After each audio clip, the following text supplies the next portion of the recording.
Iba't ibang aktibidad isinagawa sa pagsisimula ng Brigada Eskwela ngayong araw sa ilang paaralan sa lungsod ng Maynila. Umabante sa balita si Abante reporter Ryan Reloban.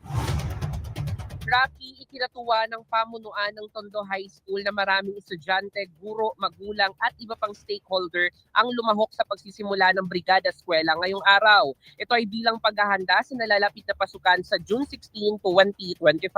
Nagtulong-tulong ang mga estudyante, guro, magulang at iba pa sa paglilinis at pagsasaayos ng mga paaralan, partikular ang mga silid-aralan. Bahagi rin ngayong araw ng Brigada Eskwela ang iba't ibang aktibidad sa nasabing paaralan. Nagkaroon ng seminar patungkol sa fire prevention at brigada pabasa para sa mga grade 7, 9 at 12 students. Alauna naman ng hapon ay sisimula ng pamamahagi ng mga school supplies sa nabanggit na estudyante. Sa panayam ng Abante Radio kay Ma'am Elena Reyes, ang principal ng Tondo High School, sinabi niya na patuloy ang kanilang paghahanda sa pasukan kung saan aabot sa mahigit 6,000 na estudyante ang magbabalik sa Lunes. Dagdag pa niya, patuloy rin silang gumagawa ng paraan kaugnay sa kakulangan sa mga upuan kung saan laking tuwa niya sa mga nagdo-donate sa kanilang paaralan.